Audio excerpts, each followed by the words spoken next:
Bismillahirrahmanirrahim. Pembahasan kita kali ini adalah tentang harkat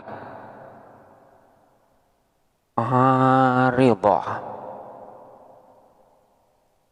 Sebelum kita membahas tentang harkat aridhah ini, terlebih dahulu kita akan membahas tentang macam dari harokat.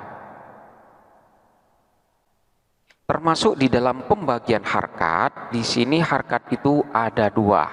Ada harkat asliyah, ada harkat aridhah. Harkat asliyah itu adalah harkat asli ketika suatu kalimat itu dibentuk. Contohnya seperti lafaz doroba. Harkat yang ada pada masing-masing huruf ini semuanya adalah huruf asli dan memang sudah ada ketika kalimat itu dibentuk. Begitu juga dengan lafaz yansuru.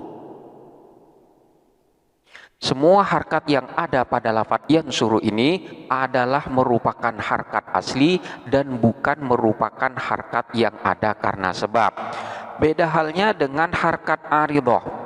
Harkat aridhah itu adalah harkat yang pada asalnya tidak ada di dalam suatu kalimat, namun harkat tersebut diadakan karena suatu sebab. Artinya, ketika suatu huruf pada asalnya itu tidak memiliki harkat, ketika huruf itu tidak memiliki harkat, maka di sini diberi tanda sukun. Jadi ketika huruf itu dalam keadaan sukun, kemudian diberi harkat, baik itu harkat berupa fathah, ataupun berupa kasroh, ataupun berupa dhamma, maka harkat yang diadakan karena sebab ini adalah merupakan harkat aridhah. Jadi harkat aridhah adalah harkat yang diadakan disebabkan karena keadaan tertentu dengan tujuan tertentu. Lalu kapan dan di mana saja harkat aridhah itu berada? Terdapat beberapa keadaan di mana harkat aridhah itu diadakan. Yang pertama, manakala terjadinya iltiqa'u as-sakinaini, manakala terjadi bertemunya dua sukun. Dan dalam hal ini, harkat aridhah itu dimunculkan ketika bertemunya dua sukun tersebut terjadi pada dua kalimat. Jadi, ketika terjadi iltiqa'us sakinaini, bertemunya dua sukun, dan itu terjadi di dalam dua kalimat, maka harkat aridhah itu pun diadakan. Contoh, kita ambil seperti lafaz lam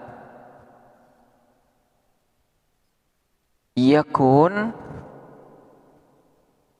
alladzina kafaru. Lam yakunil ladzina kafaru. Kita perhatikan lafaz lam yakun dan alladzi. Di sini terdapat huruf nun yang dalam keadaan sukun bertemu dengan huruf yang sukun yang lain, yaitu berupa al. Pada asalnya lafaz yakun di sini adalah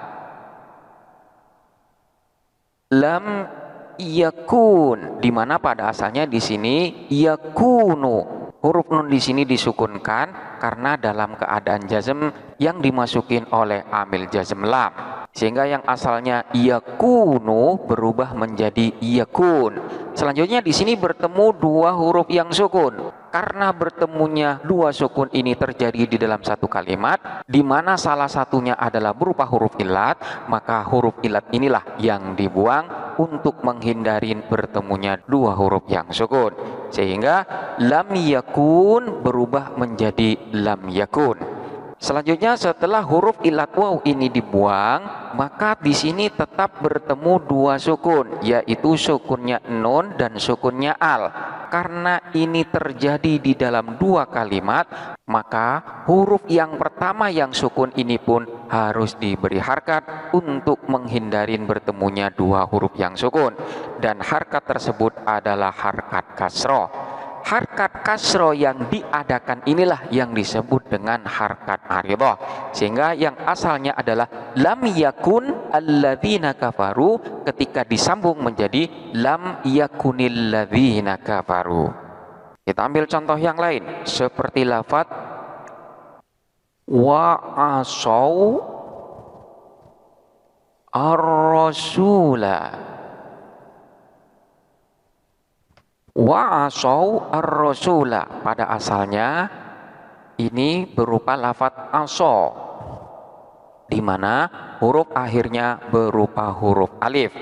Ketika lafaz aso yang merupakan fi'il madhi di sini bersambung dengan wawu jamak, maka menjadi aso. Maka bertemulah dua huruf yang sukun, yaitu sukunnya huruf alif dan sukunnya wawu. Maka untuk menghindari bertemunya dua huruf yang sukun ini, salah satunya harus dibuang karena keduanya berupa huruf ilat. Lalu mana yang dibuang? Yang dibuang itu adalah huruf alif yang merupakan huruf ilat yang ada di akhir dari lafaz aso ini. Kenapa huruf alif yang dibuang kok bukan huruf wawu? Karena keberadaan daripada wawu jamak ini adalah sesuatu hal yang sangat dipentingkan. Manakala huruf wawu jamak di sini dibuang, maka makna yang dikehendakin dari wawu jamak ini pun akan hilang. Oleh karena itu, huruf yang dibuang di sini adalah alif, karena keberadaan daripada huruf alif ini manakala dibuang tidak akan mempengaruhi terhadap maksud dan makna yang diinginkan. Sehingga lafaz asau akan berubah menjadi asau. Selanjutnya, ketika lafaz asau bertemu dengan lafaz ar-rasula, maka di sini bertemu dua huruf yang sukun, yaitu sukunnya huruf wawu dan sukunnya al. Untuk menghindari bertemunya dua huruf yang sukun ini, salah satunya harus diberi harkat, dan yang diberi harkat itu adalah huruf wawu. Kenapa bukan al yang diberi harkat? Karena alnya di sini adalah hamzah wasol, di mana hamzah wasol manakala berada di tengah-tengah kalimat, maka hamzah tersebut tidak boleh diberi harkat. Oleh karena itu yang diberi harkat di sini adalah huruf wawu. Lalu harkat apa yang harus diberikan kepada huruf wawu di sini? Dalam kaidah dinyatakan karena wawunya di sini adalah wawu dhamir, yaitu berupa wawu jamak, dan harkat sebelum wawu ini berharkat fathah, maka dalam kaidah wawu ini pun harus diberi harkat dhammah, sehingga wa asau ar-rasula menjadi wa asawur rasulah. Harkat yang didatangkan pada huruf wawu untuk menghindari bertemunya dua sukun inilah yang disebut dengan harkat aridah. Jadi harkat aridah itu didatangkan untuk tujuan tertentu, yaitu untuk menghindari bertemunya dua sukun. Ini adalah keadaan yang pertama, di mana harkat aridah itu diadakan karena terjadinya iltiqa'us sakinaini, bertemunya dua sukun, yang hal tersebut tidak diperbolehkan dalam kaidah. Sehingga untuk menghindari iltiqa'us sakinain, maka didatangkanlah harkat aridah. Kemudian peristiwa yang kedua yang menyebabkan harkat aridah itu diadakan, yaitu manakala terdapat kalimat isim, di mana kalimat isim itu bersambung dengan ya mutakallim, maka harkat daripada kalimat isim itu pun haruslah diberi harkat kasroh, baik pada asalnya kalimat isim itu berharkat dhammah ataupun fathah ataupun kasroh itu sendiri. Contohnya seperti lafaz hadza qalamun. Hadza adapun ini, qalamun ialah pena. Kita perhatikan lafaz qalamun. Lafaz qalam ini pada asalnya adalah berharkat dhammah. Namun manakala lafaz qalam di sini bersambung dengan ya mutakallim, maka akan berubah menjadi qalami, di mana harkat dhammah di sana dihilangkan dan huruf mim yang asalnya dhammah itu pun harus diberi harkat kasroh dalam rangka untuk menyesuaikan dengan huruf ya yang sukun yang terletak setelahnya. Jadi asalnya kolamun berubah menjadi kolami. Harkat kasroh yang pada asalnya tidak ada kemudian didatangkan untuk menyesuaikan, inilah juga disebut dengan harkat aridhah. Dalam kasus semacam ini, harkat aridhah yang berupa kasroh ini juga disebut dengan harkat munasibah, yaitu harkat yang didatangkan untuk menyesuaikan. Demikian pula ketika lafadz qalamun di sini dalam keadaan nasab, ra'aitu qalaman pada asalnya berharkat fathah, ketika bersambung dengan ya mutakallim maka akan berubah menjadi qalami. Harkat fathahnya hilang dan kemudian diganti dengan harkat kasroh yang didatangkan untuk munasibah, yaitu untuk menyesuaikan dengan huruf ya sukun yang terletak setelahnya. Begitu juga dengan ketika dalam keadaan jer, katakanlah di sini fi qalamin, di mana harkat kasroh yang ada pada lafadz qalamin ini adalah harkat asli. Dikatakan harkat asli karena memang keberadaan daripada kasroh itu sudah ada pada asalnya sebagai tanda bahwa lafadz qalamun di sini dalam keadaan jer. Selanjutnya ketika lafadz qalamin ini bersambung dengan ya mutakallim, maka harkat kasroh yang merupakan harkat asli ini dibuang dan diganti dengan harkat munasibah untuk menyesuaikan dengan ya sukun yang terletak setelahnya. Jadi sekalipun dalam keadaan jer, namun tetap harkat yang ada pada lafadz qalami ini bukanlah merupakan harkat asli, melainkan harkat aridhah. Ini adalah keadaan yang kedua di mana harkat aridhah itu pun diadakan, yaitu manakala terdapat kalimat isim yang bersambung dengan ya mutakallim. Dan di dalam kasus ini harkat aridhah disebut juga dengan harkat munasibah. Dan keadaan yang ketiga adalah manakala terjadi peristiwa naql, yaitu perpindahan harokat yang terjadi karena sebab. Contohnya yang terjadi pada lafadz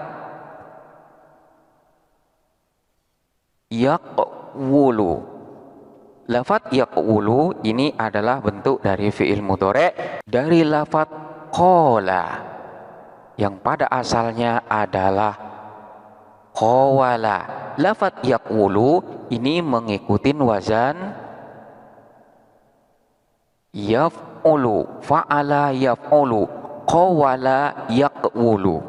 Dalam lafadz yaqwulu ini terdapat huruf soheh yang sukun dan setelahnya terdapat huruf ilat yang berharkat, dan dalam hal ini tidak pantas, di mana yang seharusnya sukun itu adalah huruf ilat dan yang berharkat itu adalah huruf soheh. Manakala lafadz yaqwulu ini ditetapkan, maka bacaannya pun akan menjadi berat.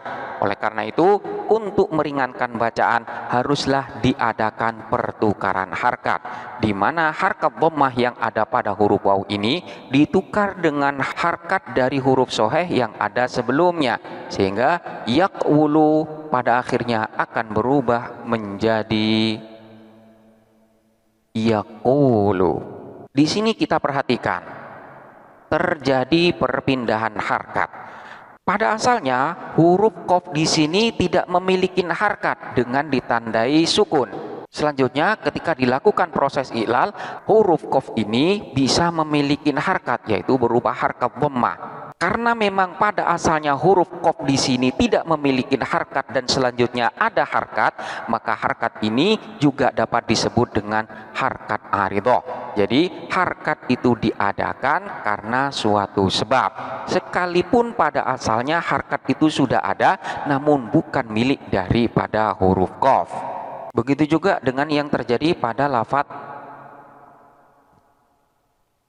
yamuddu. Lafadz yamuddu ini pada asalnya adalah Yamdudu mengikuti wazan yaf'ulu. Ketika lafadz yamdudu ini dimasukin oleh amil jazm, contohnya seperti amil jazm yang berupa lam, maka otomatis lafadz yamdudu ini harus dijazmkan, dan tanda jazmnya adalah dengan menggunakan sukun karena huruf akhirnya tidak berupa huruf ilat. Jadi di sini akan dibaca yamdud, lam yamdud.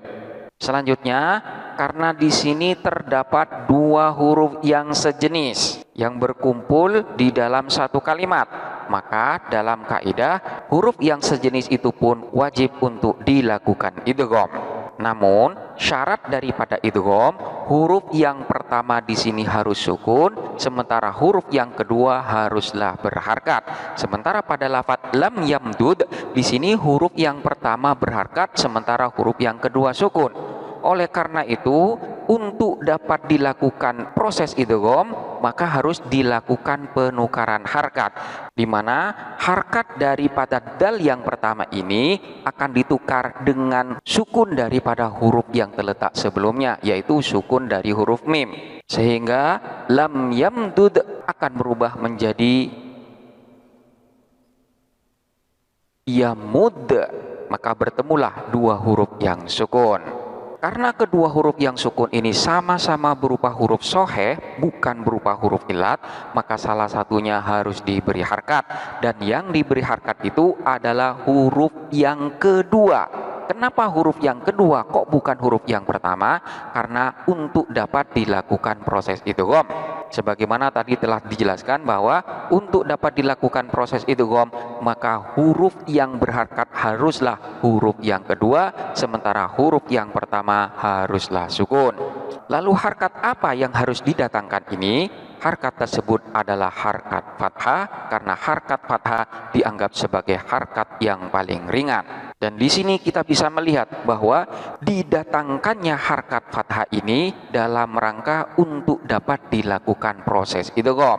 Jadi sini dapat kita lihat bahwa sebenarnya harkat fathah itu pada asalnya tidak ada. Lalu kemudian ini diadakan, dan harkat fathah ini disebut juga dengan harkat aridhah. Selanjutnya, setelah dilakukan proses idgham, maka lafadz lam yamudda akan berubah menjadi lam yamudda. Selanjutnya, proses terjadinya nakal, yaitu perpindahan harkat, itu juga terjadi pada peristiwa waqaf, di mana ketika suatu kalimat diwakafkan, maka huruf yang ada di akhir ini wajib untuk dibaca sukun, sehingga yang asalnya muslimina ketika diwakafkan akan dibaca muslimin, di mana huruf yang terakhir itu dibaca sukun. Selanjutnya, contoh harkat aridhah yang diadakan karena terjadi nakal pada wakaf, seperti bacaan kita ketika kita melantunkan takbir, Allahu Akbar, Allahu Akbar, Allahu Akbar, La ilaha illallah, Wallahu Akbar, Allahu Akbar, Walillahil hamdu, Walillahil hamdu. Kita perhatikan lafadz alhamdu. Ketika lafadz alhamdu ini dibaca wakaf, maka huruf dal yang pada asalnya berharkat dhammah ini pun nantinya akan dibaca sukun. Sukunnya huruf dal ini karena wakaf, sehingga bacaannya adalah walillahil hamd. Dalam hal ini kita boleh mendatangkan harkat aridhah yang dalam keadaan wakaf ini, manakala keduanya tidak berupa huruf ilat, seperti lafadz alhamdu, di mana huruf yang sukun ini adalah huruf mim dan huruf dal, dan di sana bukan huruf ilat. Lalu di manakah diletakkan harkat aridhah itu? Yang jelas tidak mungkin kita meletakkan harkat aridhah itu pada huruf dal, karena memang huruf dal ketika dibaca wakaf haruslah dibaca sukun. Oleh karena itu harkat aridhah itu diletakkan pada huruf mim. Pada asalnya adalah alhamdu, di mana dal di sini berharkat dhammah, Selanjutnya, boleh pula kita melakukan nakal, melakukan pertukaran harkat dengan tetap membaca sukun pada huruf akhirnya, di mana harkat dhamma ini nantinya akan ditukar dengan sukunnya huruf mim, sehingga akan berubah menjadi alhamud. Huruf mim yang pada asalnya sukun kemudian dilakukan pertukaran harkat sehingga mim ini mendapatkan harkat, maka harkat ini juga dapat dikatakan sebagai harkat aridhah, karena memang keberadaan huruf mim ini pada asalnya tidak berharkat. Kemudian harkat itu didatangkan dengan cara nakal, yaitu melakukan penukaran harkat, sehingga yang asalnya bacaannya adalah walillahil hamd, di mana kedua huruf ini dibaca sukun, boleh pula dibaca walillahil hamud. Demikianlah penjelasan tentang harkat aridhah, di mana harkat aridhah itu adalah bukan harkat asli, melainkan harkat tersebut didatangkan karena suatu sebab dengan tujuan-tujuan tertentu. Silakan untuk dipelajari dengan seksama dan sampai jumpa pada pembahasan berikutnya.